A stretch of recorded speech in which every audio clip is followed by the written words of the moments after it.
when I was in LA last week, I went on the Tacos and Shawarma podcast and debated a liberal on the issue of homelessness in California. Here is one of the highlights of that. Right. This is something that don't tread on me. I value my liberty, and I think they value their liberty just as much to say fuck off. Right. So this idea of coercion, you are now impeding on my liberty as a homeless person drugged out. We don't care about their liberties. So, I don't care. But so then why should we care about yours? No. Listen. So, okay, if you want this to truly be an issue of don't tread on me liberty, which again, I didn't really say I'm a libertarian conservative, but regardless, let's take it from that perspective. They don't have the property rights to be there. Right. So the basic premise of kind of that libertarian philosophy is everything's based on property rights, a non-aggression principle, right? So by camping out illegally and not paying and, whatever it is, they don't have property. You're not saying you have to get off this street. Who owns the street? You could argue the public, the government, whatever. But, it's not within your liberty to go and camp in my yard. And I would say from the same perspective, it's not your liberty to go and take resources that belong to the public without the public's consent and just say, I'm going to live here. Right. I don't think that telling homeless people to get off the street and go somewhere else or saying you're not allowed, you can be somewhere, but you're not allowed to be here. I don't think that's anti-liberty at all. I think that's protecting the liberty of public. It's protecting the property rights of others. And, that's a big problem in California is they don't protect the property rights of others. I know if you're a tenant here trying to rent out, you're renting out from a landlord. The tenant's rights out here, quote unquote, it's very hard to actually evict someone. I don't know the exact process. I just know it's difficult. And so I would say that if you're going to take the liberty perspective, you have to recognize that it's an issue of property rights, and homeless people don't have property rights if they don't have property and they're on someone else's. So, all right, I'm hiring him to be my lawyer. So true. So yeah, that full podcast will be out soon, but there he was saying that homelessness is an issue of liberty for the homeless. Okay. So I posted the full sort of part from that segment on my channel. You can go and watch the full video, and I'm sure a lot of you probably already have today. But, just kind of want to talk about that exchange really quickly since we just came off of it.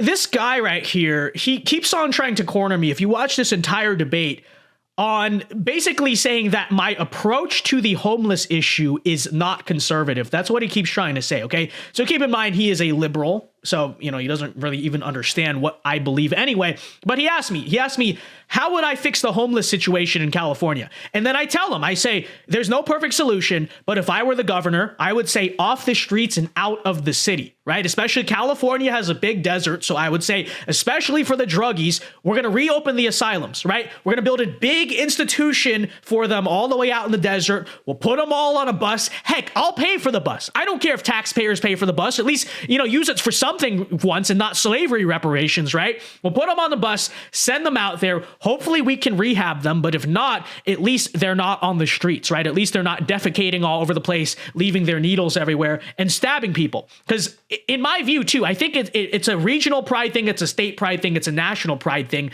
The last thing you want, LA and San Francisco are two of America's most iconic cities. The last thing you want is that being the image of your state and of your country, okay?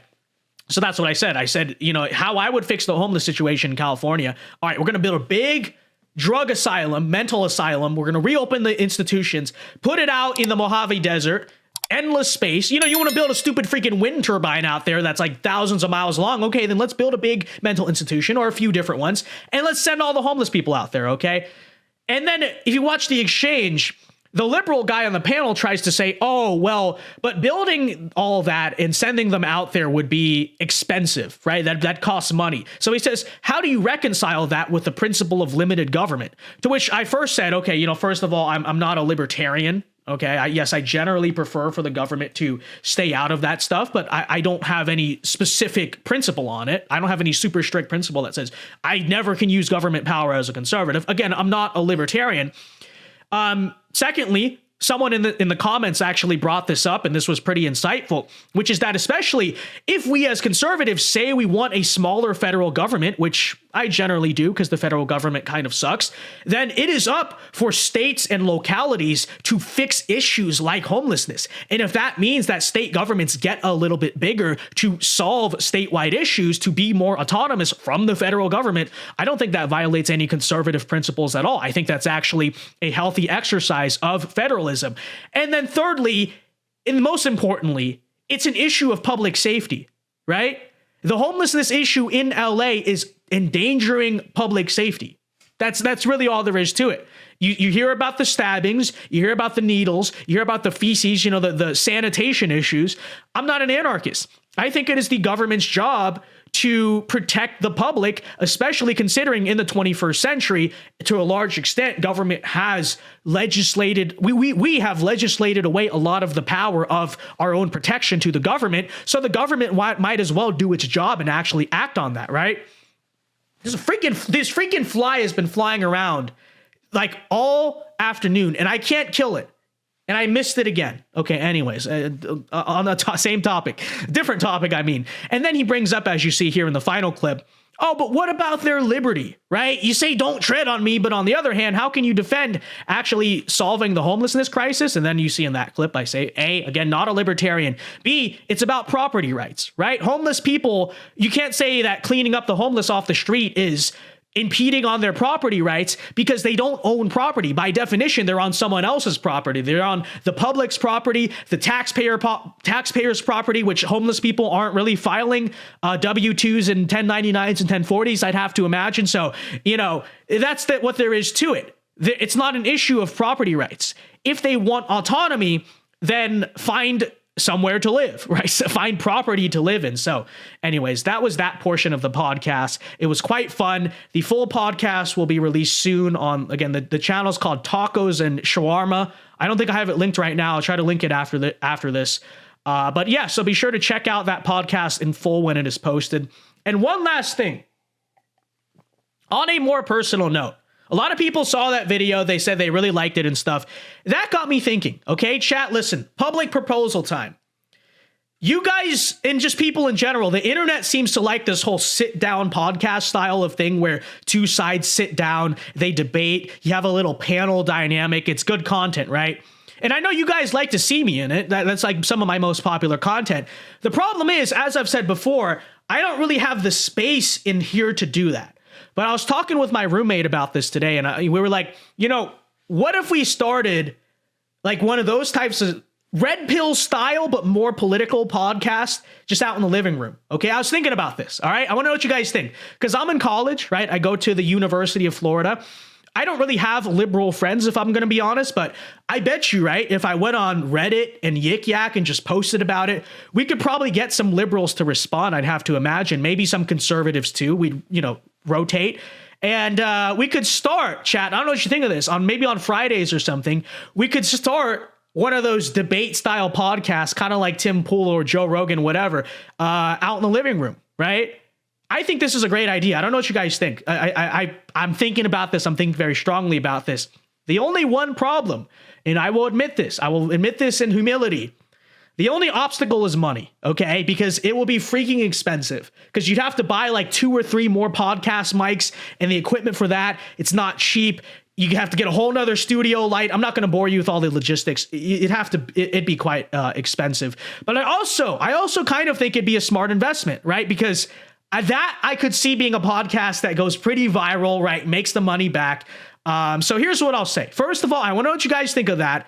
Secondly, if you're interested in making this idea succeed, we don't have a network. We don't have like an investors. I'm not propped up by anyone, right? So if you'd be willing to donate, and I know we got super chats and throughout the night and stuff, all donations, if you want to help us set up a studio to do a podcast like that, would be greatly appreciated. Again, bring in liberal college kids, sit them down, and have a little panel dynamic. It would be fun, okay? So if you're watching live, if you want to support that project, feel free to help out via the super chats. The super chats this month are all going to go to hopefully building that studio. And if you're watching on the replay, I have my donation links down in the description, okay? So just go in the description. They're all there. Again, it's all appreciated.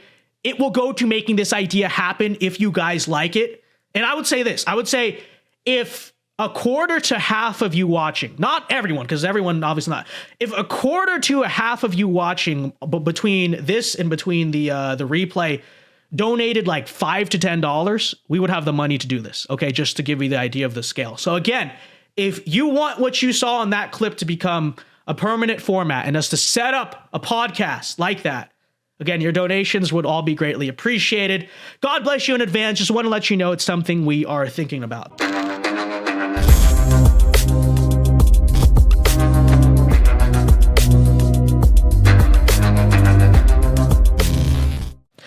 Hey guys, Vince Dao here. Hope you enjoyed that clip from the Vince Dao Show. If you did, be sure to leave a like and subscribe if you are new to the channel. And be sure to check out the Vince Dao Show live every weeknight here on this channel at 8 p.m. Eastern Time. It is a great show. Many are saying this. So leave a like, check out our other clips, and be sure to check out the show. Yeah. God bless.